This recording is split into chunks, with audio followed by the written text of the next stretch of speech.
Swastiastu.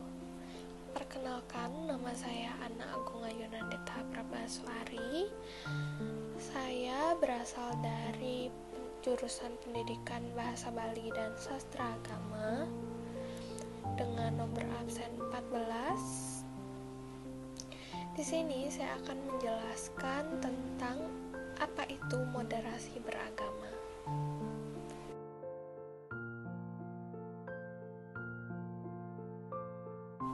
Pertama-tama, mengapa moderasi beragama penting dalam konteks persatuan di Indonesia?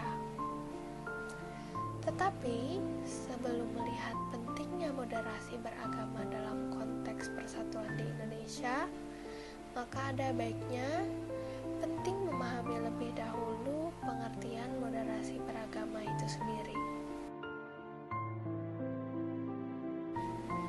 Kata moderasi memiliki korelasi dengan beberapa istilah. Dalam bahasa Inggris, kata moderasi berasal dari moderation, yang artinya bersikap sedang dan sikap tidak berlebih-lebihan. Jadi, ketika kata moderasi disandingkan dengan kata beragama menjadi moderasi beragama, maka istilah tersebut berarti merujuk pada sikap mengurangi kekerasan atau menghindari keekstriman dalam praktik beragama. Gabungan kedua kata itu menunjukkan kepada sikap dan upaya menjadikan agama sebagai dasar dan prinsip untuk selalu menghindarkan perilaku atau pengungkapan yang ekstrim atau yang disebut radikalisme, dan selalu mencari jalan tengah yang menyatukan dan membersamakan semua elemen dalam kehidupan bermasyarakat, bernegara, dan berbangsa Indonesia.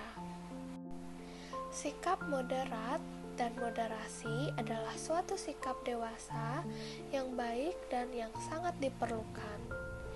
Radikalisasi dan radikalisme, kekerasan dan kejahatan, termasuk ujaran kebencian atau cacian maki dan hoaks, terutama atas nama agama, adalah kekanak-kanakan jahat, memecah persatuan, tidak baik dan tidak perlu.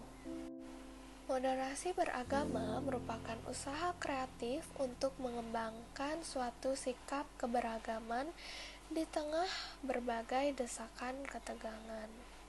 Antara interpretasi literal dan penolakan yang arogan atas ajaran agama, juga antara radikalisme dan sekularisme. Komitmen utama moderasi beragama terhadap toleransi menjadikannya sebagai cara terbaik untuk menghadapi radikalisme agama yang mengancam kehidupan beragama itu sendiri, dan pada gilirannya mengimbasi kehidupan persatuan bermasyarakat, berbangsa, dan bernegara. Keragaman dan keberagaman Indonesia. Bagi Indonesia, keragaman diyakini sebagai kehendak Tuhan. Keragaman tidak diminta, melainkan pemberian Tuhan yang mencipta, bukan untuk ditawar, melainkan untuk diterima. Indonesia adalah negara dengan keragaman etnis, suku, budaya, bahasa, dan agama yang nyaris tiada tandingnya di dunia. Selain 6 agama yang paling banyak dipeluk oleh masyarakat, ada ratusan, bahkan ribuan suku, bahasa, dan aksara daerah, serta kepercayaan lokal di Indonesia. Dengan kenyataan beragamnya masyarakat Indonesia itu, dapat dibayangkan betapa beragamnya pendapat, pandangan, keyakinan, dan kepentingan masing-masing warga bangsa, termasuk dalam beragama. Beruntung kita memiliki satu bahasa persatuan, bahasa Indonesia, sehingga sebagai keragaman keyakinan tersebut masih dapat dikomunikasikan dan karenanya antar warga bisa saling memahami satu sama lain. Meski begitu, gesekan akibat keliru mengelola keragaman itu tak urung kadang terjadi. Dari sudut pandang agama, keragaman adalah anugerah dan kehendak Tuhan. Jika Tuhan menghendaki, tentu tidak sulit untuk membuat hamba-hambanya menjadi seragam dan satu jenis saja. Tetapi Tuhan memang maha menghendaki agar umat manusia beragam, bersuku, berbangsa-bangsa, dengan tujuan agar kehidupan menjadi dinamis, saling belajar dan saling mengenal satu sama lain. Dengan begitu, bukankah keragaman itu sangat indah? Kita harus bersyukur atas keragaman bangsa Indonesia ini. Selain agama dan kepercayaan yang beragam, dalam tiap-tiap agama pun terdapat juga keragaman penafsiran atas ajaran agama, khususnya ketika berkaitan dengan praktik dan ritual agama. Umumnya, masing-masing penafsiran ajaran agama itu memiliki penganutnya yang meyakini kebenaran atas tafsir yang dipraktiknya. Pengetahuan atas keragaman itulah yang memungkinkan seseorang pemeluk agama akan bisa mengambil jalan tengah jika satu pilihan kebenaran tafsir yang tersedia tidak memungkinkan dijalankan.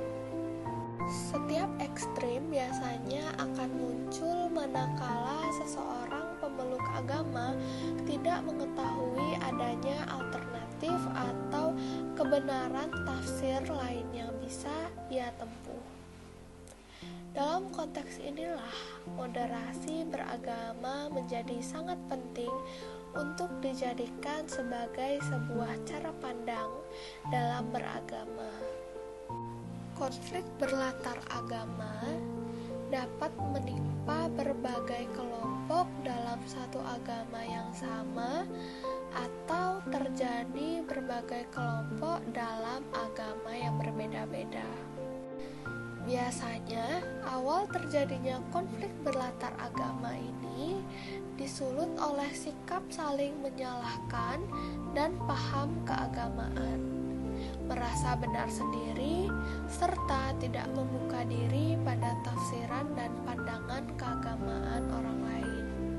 Semangat dari moderasi beragama adalah untuk mencari titik temu dua kutub ekstrim dalam beragama.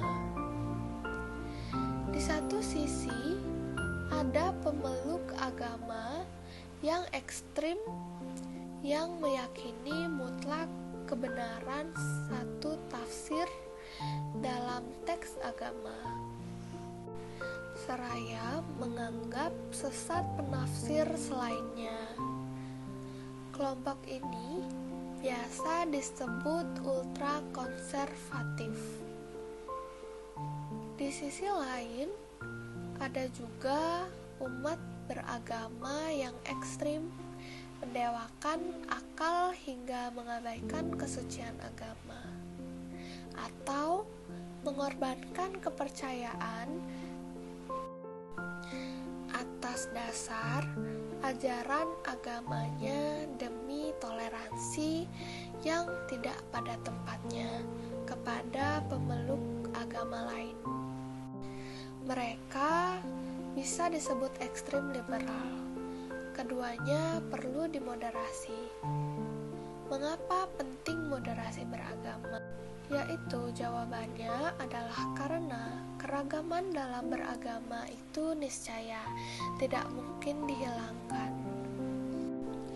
Dengan demikian, meskipun kita memiliki agama yang berbeda, suku yang berbeda, dan ras yang berbeda, tetapi sebagai manusia yang berbeda, kita harus tetap menghormati perbedaan yang ada.